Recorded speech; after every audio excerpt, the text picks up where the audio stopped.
3D பிரிண்டிங்ல start பண்ணணும்னு நினைக்கிறவங்க பிகினஸா இருந்தீங்க அப்படின்னா இந்த வீடியோ கண்டிப்பா ஸ்கிப் பண்ணாம பாருங்க. ஏன்னா இதுல பேசிக் இன்ஃபர்மேஷன்ஸ் எல்லாமே நம்ம சொல்ல போறோம்.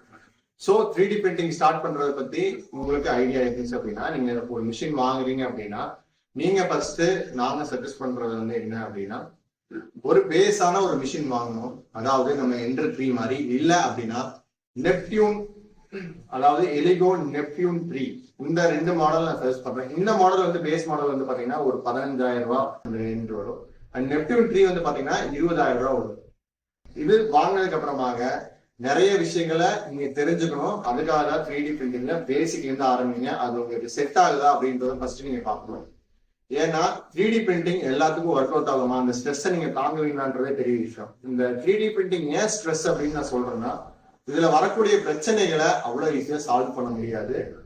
அத ஃபர்ஸ்ட் என்ன பிரச்சனைன்னு ஃபைண்ட் அவுட் பண்றதே ஒரு பெரிய வேலையா இருக்கும். அதாவது உங்க பெல்ட் கரெக்டா இருக்கா, உங்க நாசில் கிளாத் ஆகலையா, இல்ல உங்க ஃபிலமெண்ட் தப்பா இருக்கா, இந்த மாதிரியான நிறைய விஷயங்கள் நீங்க அதை பார்க்க வேண்டியதா இருக்கும். ஸோ அதனால நீங்க ஸ்டார்டிங்ல என்ட்ரி 3 அல்லது நெப்டியூன் 3 இது போனீங்கன்னா தான் உங்களுக்கு பெஸ்டா இருக்கும். ஏன்னா நீங்க அந்த ஆப்ஷன்ஸ்ல தெரிஞ்சுக்கணும். அதுக்கப்புறமாக நம்ம 3D பிரிண்டிங் வேற என்னெல்லாம் தேவை அப்படின்னா, மெயினா ஒரு லேப்டாப் இல்ல ஒரு பிசி, இது ரெண்டு கண்டிப்பா தேவை. ஏன்னா நம்ம ஸ்லைசிங் சாஃப்ட்வேரை நம்ம அதுலதான் யூஸ் பண்ண முடியும். ஸ்லைசிங் சாஃப்ட்வேர் வந்து பாத்தீங்கன்னா கியூரா ஒரு பெஸ்ட் ஆப்ஷன். இந்த கியூரா ஏன் பெஸ்ட் ஆப்ஷன் அப்படின்னா, அது ரெகுலர் அப்டேட்ஸ், அதாவது அல்டிமார்க்கரோட கியூரா சாஃப்ட்வேர் தான் நல்ல சாஃப்ட்வேர். அண்ட் அதுல நிறைய ரெகுலர் அப்டேட்ஸ் அண்ட் எல்லா பிரிண்டரோடைய ப்ரொஃபைல்ஸும் ஆல்ரெடி அங்க டிஃபால்ட்டா இருக்கும். அதுக்கப்புறமா நீங்க தேவைப்படுற மாதிரி உங்க ப்ரொஃபைல்ஸ்ல நீங்க ஆல்ட்ரேஷன்ஸ் பண்ணிக்கலாம். அண்ட் ட்ரீ சப்போர்ட் அந்த மாதிரியான விஷயங்கள் வந்து அதுல ஈஸியா பண்ண முடியும். நீங்க கத்துக்கிறதுக்கும் யூசர் ஃப்ரெண்ட்லியா இருக்கும். இதை தவிர வேற என்னென்ன ஸ்லைசர்லாம் இருக்குன்னா, ஆர்கா ஸ்லைசர்னு ஒண்ணு இருக்கு. அதுக்கப்புறம் நம்ம பேம்பு லேப்ஸோட ஸ்லைசர் இருக்கு. இல்ல நம்ம கிரியாலிட்டி பிரிண்ட்னு ஒரு ஸ்லைசர் இருக்கு. இந்த மாதிரி நிறைய ஸ்லைசர்ஸ் இருக்கு. ஒவ்வொரு கம்பெனியோட பிரிண்டர்ஸ்க்கும் அவங்களே ஓனா ஸ்லைசர்ஸ் வந்து பண்ணியிருக்காங்க.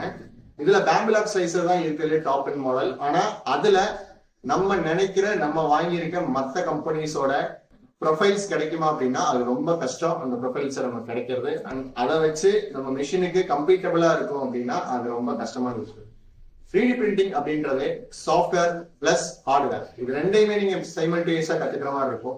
ஸோ சாஃப்ட்வேர்ல நீங்க எந்த அளவுக்கு எஃபர்ட் போடுறீங்களோ அதே அளவுக்கு ஹார்ட்வேர்லயும் நீங்க எஃபர்ட் போடுற மாதிரி இருக்கும். ஹார்ட்வேர்ல நம்மளுக்கு என்னென்ன பிரச்சனைகள் வரும் நீங்க இதெல்லாம் தெரிஞ்சுக்கணும் அப்படின்னா, நீங்க ஒரு பிரிண்டர் வாங்கும் போதே அதுக்கான தேவைப்படுற எல்லா டூல்ஸையுமே அந்த பிரிண்டர் கூடயே அனுப்பிடுவாங்க. இதுல முக்கியமா தெரிஞ்சுக்க வேண்டியது என்னன்னா, எக்ஸ்ட்ரூடர்னா என்னன்றதான் நீங்க தெரிஞ்சுக்கணும். ஏன்னா நம்ம மிஷின் ஒர்க் ஆகிறதே அந்த எக்ஸ்ட்ரூடர் தான். அண்ட் இதுல முக்கியமான விஷயம் என்னன்னா, நம்ம 3D பிரிண்டர்ல இது வந்து பாத்தீங்கன்னா FDM type of 3D printers. இதுதான் நம்ம மோஸ்ட் ஆஃப் எல்லா பக்கம் யூஸ் பண்ற 3D பிரிண்டர்ஸ். அதாவது நம்ம ஹவுஸ் ஹோல்ட்ல, நம்ம காலேஜஸ்ல, நம்ம ஸ்கூல்ஸ்ல இந்த மாதிரி வச்சிருக்க இடத்துல FDM பிரிண்டர்ஸ் யூஸ் பண்றாங்க. அதுதான் காஸ்ட் ஃப்ரெண்ட்லி. இதுலயே ரெசின் பிரிண்டர்ஸும் இருக்கு. ரெசின் பிரிண்டர்ஸ் வந்து பாத்தீங்கன்னா நம்ம ரெசின், அதாவது நீங்க நிறைய வீடியோஸ்ல பாத்திருக்கீங்க, அந்த டிரான்ஸ்பரண்டான ஒரு மெட்டீரியல் வச்சு யூஸ் பண்ணுவாங்க. அந்த ரெசின்ஸ் யூஸ் பண்ணி பண்றதுதான் வந்து ரெசின் பிரிண்டிங். ஆனா அது வந்து ரொம்ப காஸ்ட்லியான ஒரு விஷயம். ஸோ 3D பிரிண்டிங் ஆரம்பிக்கணும் அப்படின்னா கண்டிப்பாக உங்களுக்கு ஒரு லேப்டாப், உங்களுக்கு ஒரு மிஷின் அண்ட் சாஃப்ட்வேர், அதை எந்த சாஃப்ட்வேர் யூஸ் பண்றது அப்படின்றது நீங்க வாங்க போற ஒரு பிரிண்டரை பொறுத்து நீங்க யூஸ் பண்ணிக்கலாம். இதுக்கப்புறமா நம்மளுக்கு முக்கியமான தேவையா இருக்க ஒரு விஷயம் என்னன்னா மாடல்ஸ். அதாவது சில பேர் இல்ல நிறைய பேர் எங்கிட்ட கேட்கறது என்னன்னா, நான் ஒரு போட்டோ கொடுத்தா என்னோட போட்டோவை நீங்க 3D பிரிண்ட் பண்ணி தர முடியுமா அப்படின்னு கேட்கறாங்க. அப்படி அவ்வளவு ஈஸியா நம்ம ஒரு போட்டோவை 3D மாடலாம் மாற்ற முடியாது. இல்ல ஒரு பர்சனை அவ்வளவு ஈஸியா கிரியேட் பண்ண முடியாது. அதுக்கு நமக்கு தேவையானதான் பிளெண்டர். ஸோ இந்த பிளெண்டர்ல ஏகப்பட்ட ஆடான்ஸ் இருக்கு. இந்த ஆடான்ஸ் மூலியமா நம்ம ஒரு ஹியூமன் ஃபிகரை கொண்டு வர முடியும். ஆனா அதுல இருக்க ஃபேஸஸோட, அந்த கண்களோடைய, மூக்கோடைய, வாயோடைய அந்த ஷேப்ஸை கொண்டு வரதான் கஷ்டமான விஷயம். ஸோ அதை அப்படி பண்ணும்போதுதான் நம்மளுக்கு நம்ம ஃபுல் மாடலை கிரியேட் பண்ண முடியும். அது மிகப்பெரிய வேலை. அது ஆக்சுவலா வந்து ஒரு கிரியேட்டராகவே நீங்க இருக்கணும் அப்படின்னாதான் அந்த இதை பண்ண முடியும். நீங்க அப்படி எனக்கு நான் பிளெண்டர்ல என்னால டைம் ஸ்பெண்ட் பண்ண முடியாது அப்படின்னு நினைக்கிறவங்க திங்கிவர்ஸ் இல்ல இந்த மாதிரி நிறைய ஓப்பன் சோர்ஸ் வெப்சைட்ஸ் வந்து இருக்கு. ஃப்ரீயா நிறைய மாடல்ஸ் கிடைக்கும். உங்களுக்கு தேவைப்படுற மாடல்ஸ் நிறையவே வந்து அதுல கிடைக்கும். அந்த மாதிரியான மாடல்ஸ் எல்லாம் எடுத்து நீங்க 3D பிரிண்ட் பண்ணலாம். அதாவது டேபிள் ஆர்கனைசர் அந்த மாதிரி நிறைய விஷயங்கள் இருக்கு. இந்த மாதிரியான விஷயங்களே நீங்க பண்ணி கொடுக்க முடியும்.